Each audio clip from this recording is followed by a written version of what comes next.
El despertar de la señorita Prim, Natalia San Martín Fenollera. Primera parte. El hombre del sillón. Capítulo 1. Exactamente en el mismo momento en que el pequeño Septimus se desperezaba tras su siesta, metía sus 2 pies de 11 años en unas zapatillas para unos pies de 14 y se acercaba a la ventana de su cuarto. La señorita Prim cruzaba la oxidada verja del jardín. El niño la miró con curiosidad. A primera vista no mostraba aspecto de estar nerviosa, ni siquiera un poco asustada. Tampoco tenía aquel aire amenazador que poseía el anterior encargado, ese aparentar saber perfectamente qué clase de libro iba a pedir cualquiera que se atreviese a pedir uno. A lo mejor nos gusta, se dijo frotándose los ojos con las 2 manos. Después se alejó de la ventana, se abrochó con prisas la chaqueta y bajó las escaleras dispuesto a abrir la puerta. La señorita Prim, que en aquel momento avanzaba tranquilamente entre macizos de hortensias azules, había comenzado la jornada convencida de que aquel era el día que había esperado toda su vida. A lo largo de los años, había fantaseado sobre una oportunidad como aquella. La había dibujado, la había imaginado, había reflexionado sobre cada uno de sus detalles. Y sin embargo, aquella mañana, mientras avanzaba a través del jardín, Prudencia Prim tuvo que reconocer que en su corazón no había ni la más remota aceleración, ni la más leve agitación que indicase que el gran día había llegado. La observarían con curiosidad, eso lo sabía. La gente solía mirarla así, era muy consciente de ello. Como también sabía que no se parecía en nada a quienes acostumbraban a examinarla de aquel modo hostil. No todo el mundo era capaz de admitir haber sido víctima de un fatal error histórico, se decía a sí misma con orgullo. No todo el mundo vivía, como ella lo hacía, con la permanente sensación de haber nacido en un momento y un ambiente equivocados. Ni siquiera todo el mundo podía ser consciente, como ella lo era, de que todo lo que valía la pena admirar, todo lo hermoso, todo lo excelso, parecía estar desapareciendo sin apenas dejar rastro. El mundo, se quejaba Prudencia Prim, había perdido el gusto por la armonía, el equilibrio y la belleza. Y no todos podían ver esa verdad, como tampoco podían sentir todos en su interior la firme resolución de resistir. Fue precisamente esa férrea decisión lo que impulsó a la señorita Prim, 3 días antes de atravesar el paseo de Hortensias, a contestar un breve anuncio publicado en el periódico. Se busca espíritu femenino, en absoluto subyugado por el mundo, capaz de ejercer de bibliotecaria para un caballero y sus libros, con facilidad para convivir con perros y niños, mejor sin experiencia laboral, abstenerse tituladas superiores y posgraduadas. La señorita Prim solo respondía en parte a aquel perfil. No estaba en absoluto subyugada por el mundo. Eso era claro. Como también era clara su indudable capacidad para ejercer de bibliotecaria de un caballero y sus libros. Pero no tenía experiencia en tratar con niños y con perros, y mucho menos en convivir con ellos. Sin embargo, siendo sincera, lo que más le preocupaba era la dificultad de hacer encajar su perfil en aquel abstenerse tituladas superiores y posgraduadas. La señorita Prim se consideraba a sí misma una mujer intensamente titulada, licenciada en Relaciones Internacionales, Ciencias Políticas y Antropología. Era doctora en Sociología y especialista en Biblioteconomía y Arte Ruso Medieval. La gente que la conocía miraba con curiosidad aquel currículum extraordinario. Más aún cuando su titular era una sencilla administrativa sin ambiciones conocidas. Ellos no entendían, se decía a sí misma con displicencia. No entendían la idea de excelencia. ¿Cómo podían hacerlo en un mundo en el que nada significaba ya lo que debía significar? ¿Es usted su nueva bibliotecaria? La aspirante inclinó la cabeza sorprendida. Allí, bajo el porche de lo que parecía ser la entrada principal de la casa, se encontró con la mirada de un niño de cabello rubio y gesto ceñudo. ¿Es usted o no lo es?, insistió el pequeño. Supongo que aún es pronto para decirlo, respondió ella. Estoy aquí por el anuncio que ha puesto tu padre. Él no es ningún padre, dijo únicamente el niño antes de dar media vuelta y precipitarse corriendo al interior de la casa. La señorita Prim contempló desconcertada el umbral de la puerta. Estaba completamente segura de haber leído en el anuncio una mención explícita a un caballero con niños. Naturalmente, no era necesario que un caballero tuviese hijos. Ella había conocido a lo largo de su vida a algunos sin ellos. Pero cuando una frase unía la palabra caballero con la palabra niños, ¿qué otra cosa cabía pensar? Fue en ese momento cuando levantó la vista y se fijó por primera vez en la casa. Había cruzado el jardín tan embebida en sus pensamientos que ni siquiera había reparado en ella. Era un edificio viejo, de descolorida fachada roja, lleno de ventanas y puertaventanas que comunicaban con el jardín. Una pesada construcción desconchada, con los muros cubiertos de rosales trepadores, que no parecían haber conocido jamás un jardinero, repleta de grietas y rendijas.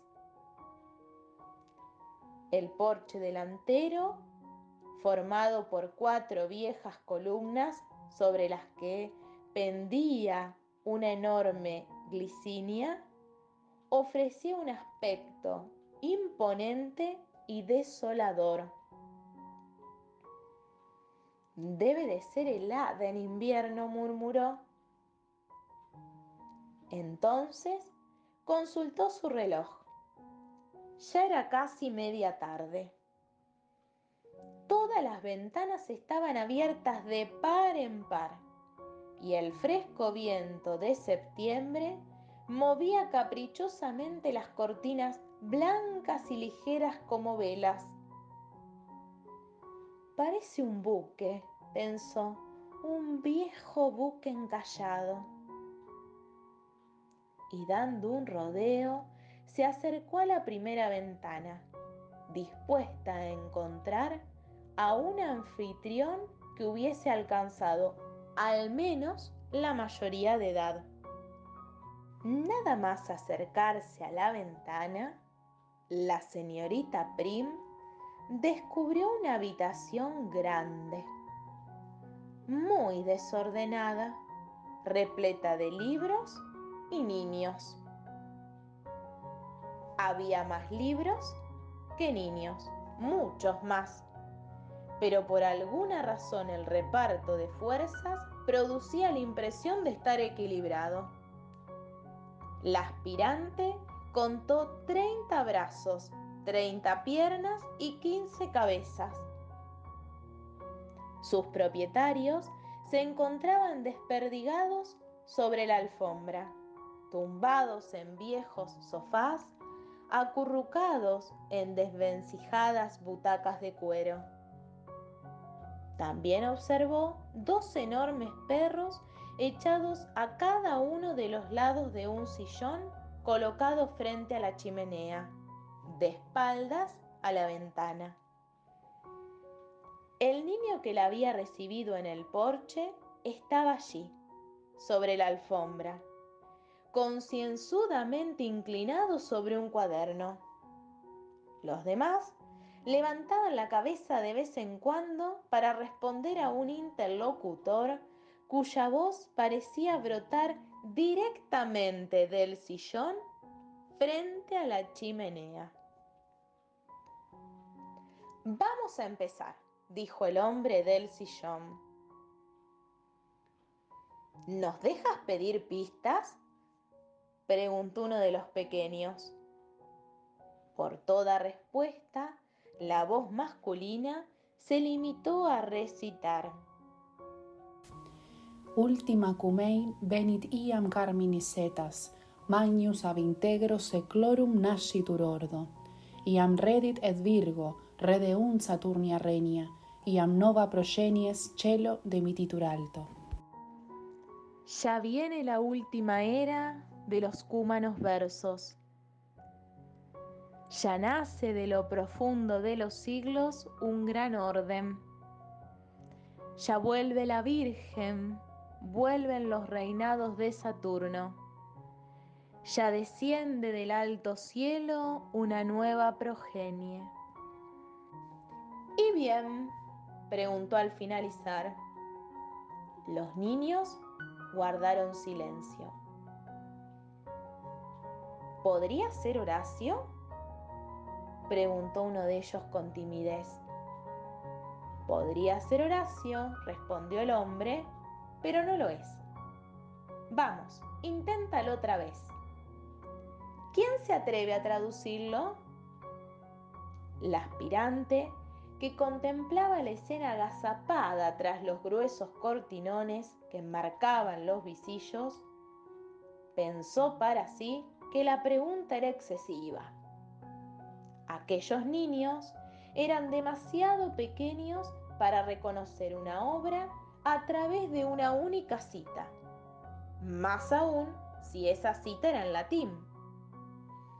Pese a haber leído a Virgilio con placer, la señorita Prim no aprobaba aquel juego. No lo aprobaba en absoluto. Los voy a ayudar un poco, continuó la voz desde el sillón. Estos versos fueron dedicados a un político romano de comienzos del imperio. Un político que llegó a ser amigo de grandes poetas que ya hemos estudiado, como Horacio. Uno de esos amigos le dedicó estas líneas por haber mediado en la paz de Brundisium, que como saben, o deberían saberlo, puso fin a un enfrentamiento entre Antonio y Octavio. El hombre cayó y miró a los niños, o eso imaginó la señorita Prim desde su escondite, en un gesto de muda interrogación que no obtuvo respuesta. Solamente uno de los perros, como si quisiera dar testimonio de su interés por aquel evento histórico, se incorporó lenta y perezosamente. Se acercó a la chimenea y se tumbó de nuevo sobre la alfombra. Estudiamos todo esto, absolutamente todo, la primavera pasada, se lamentó el hombre entonces. Los niños, sin levantar la cabeza, mordisqueaban pensativamente los bolígrafos, balanceaban despreocupadamente los pies, apoyaban las mejillas en las manos. «Pandilla de bestias ignorantes», insistió la voz con irritación. «¿Qué demonios les pasa hoy?» La señorita Prim sintió que una ola de calor le subía al rostro. Ella no tenía experiencia alguna con criaturas, eso era cierto, pero era maestra en un arte llamado delicadeza. La señorita Prim creía firmemente que la delicadeza era la fuerza que movía el universo. Allí donde faltaba, lo sabía por experiencia, el mundo se volvió oscuro y tenebroso. Indignada por la escena y algo entumecida, trató de moverse con cuidado en su escondrijo.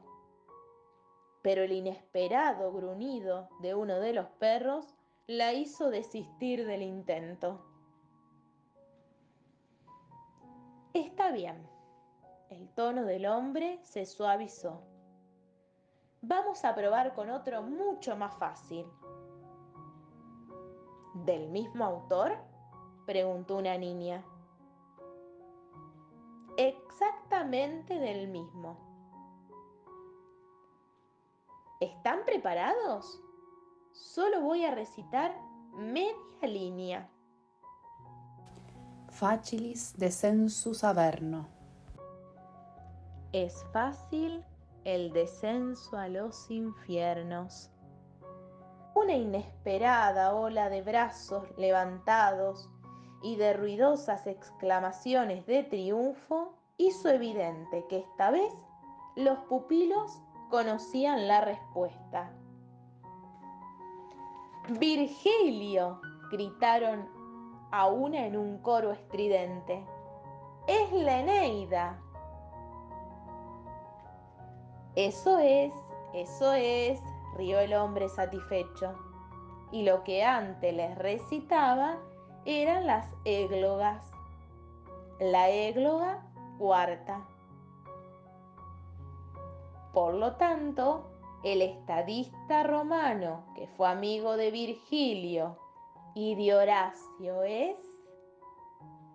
Antes de que ninguno de los niños pudiera contestar, la voz clara y musical de la señorita Prim emergió de las cortinas y llenó la habitación. Asinio Poilón, naturalmente. 15 cabezas infantiles se giraron al unísono hacia la ventana. Sorprendida por su propia audacia, la aspirante dio un paso atrás de forma instintiva. Solo la conciencia de su propia dignidad y la importancia del motivo de su presencia le impidieron salir corriendo. «Lamento infinitamente haber entrado de esta manera», dijo mientras se adelantaba despacio despacio hasta el centro de la habitación. Sé que debería haber llamado, pero el pequeño que me abrió la puerta me dejó sola en el porche. Así que se me ocurrió acercarme a la ventana y fue entonces cuando los escuché hablar de Virgilio y Poilón. Lo siento mucho, muchísimo, señor. ¿Es usted la solicitante del puesto de bibliotecaria?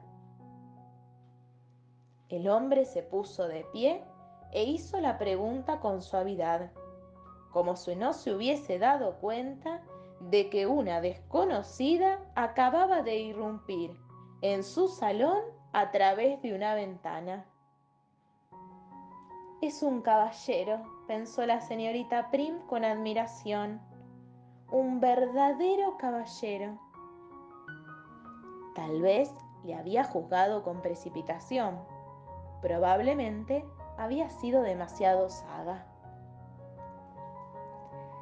Sí, señor, llamé esta mañana. He venido en respuesta al anuncio. El hombre del sillón la contempló unos segundos, lo justos para darse cuenta de que la mujer que tenía ante sus ojos era demasiado joven para el puesto. ¿Ha traído usted su currículum, señorita? Prim, señorita Prudencia Prim, contestó ella. E inmediatamente añadió a modo de disculpa: sé que no es un nombre convencional. Yo diría que es un nombre con carácter, pero si no le importa, vayamos antes de nada a su currículum. ¿Lo ha traído usted? En el anuncio decía que la candidata no debía tener titulaciones, así que pensé que no me lo pedirían. Entiendo que no tiene titulaciones superiores entonces. Me refiero a ninguna titulación fuera de ciertas nociones de biblioteconomía. ¿No es así? La señorita Prim guardó silencio. Por alguna razón, una razón que desconocía, la conversación no discurría por los derroteros que ella había imaginado. En realidad, tengo algunas titulaciones, dijo tras una pausa. Unas cuantas. Bastantes, quizá. ¿Bastantes? El hombre del sillón endureció ligeramente el tono de su voz. Señorita Prim, me parece que el anuncio era muy claro. Sí que lo era, dijo ella con rapidez. Por supuesto que lo era, pero permítame explicarle que yo no soy una persona convencional desde el punto de vista académico. Nunca he pretendido sacar partido profesional a mis titulaciones. No las utilizo, no hablo nunca de ellas. Y desde luego, hizo una pausa para respirar, puede usted estar seguro de que no interferirán en mi trabajo. Cuando terminó de hablar, la bibliotecaria advirtió que los niños y los perros llevaban un buen rato contemplándola en silencio. Recordó entonces lo que el pequeño del porche había dicho sobre el hombre con el que estaba hablando. ¿Era posible que entre todo aquel ejército de criaturas no hubiese ni un solo hijo suyo?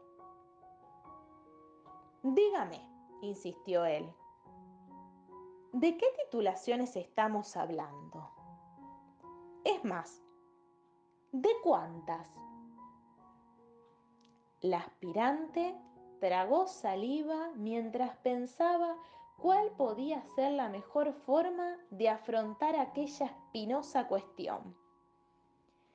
Si me deja un papel, Señor, puedo hacerle un breve esquema.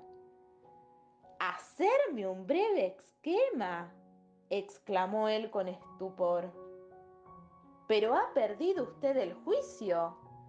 Porque una persona cuyas titulaciones requieren exponerse en un breve esquema se presenta a un puesto que excluye titulaciones. La señorita Prim dudó un instante antes de contestar. Naturalmente, quería decir la verdad. Debía decir la verdad.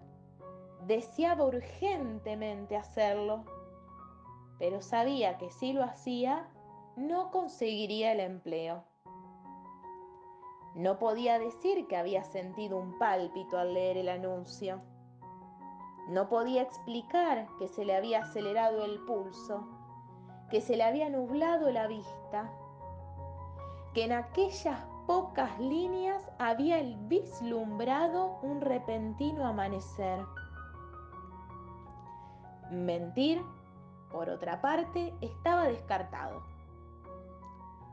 Aunque quisiese, y definitivamente ella no quería, estaba aquel penoso asunto del enrojecimiento de su nariz. La señorita Prim poseía una nariz dotada de gran sensibilidad moral. No enrojecía ante los cumplidos, tampoco lo hacía ante los gritos. No había retrocedido jamás frente a un desplante. Ni siquiera lo había hecho ante un insulto.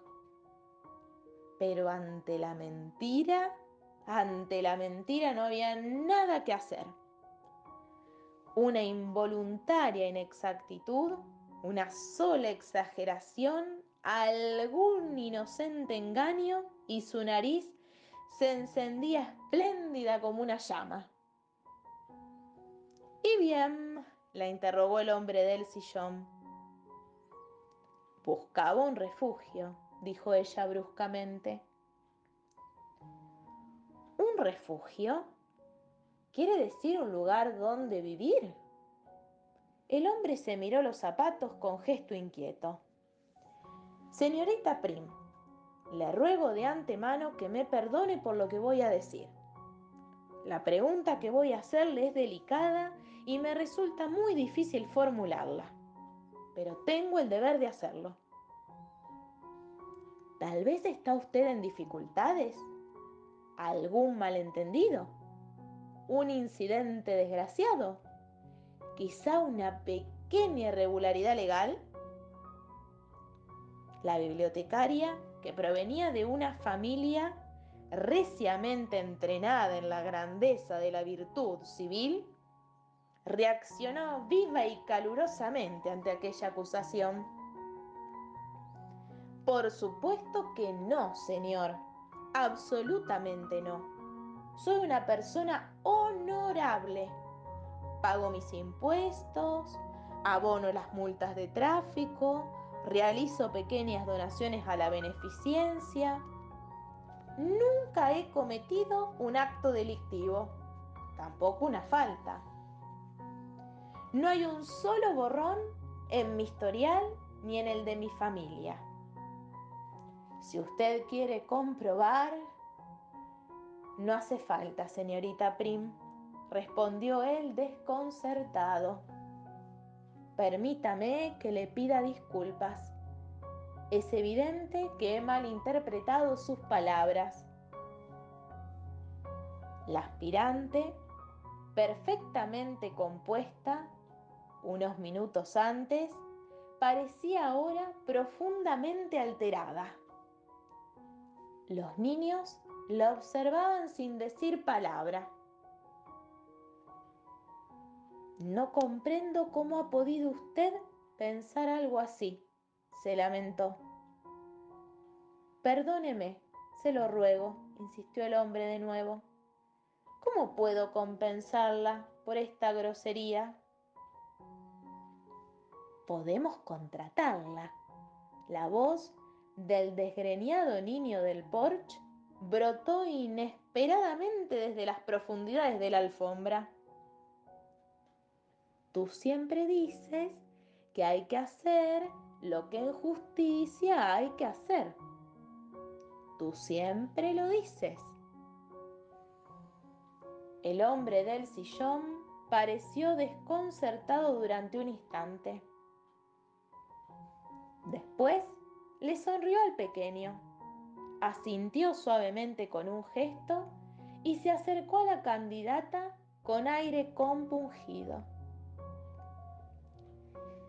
Señorita Prim, creo que una mujer que soporte una grosería como la que yo acabo de cometer, sin dar media vuelta e irse, tiene toda mi confianza.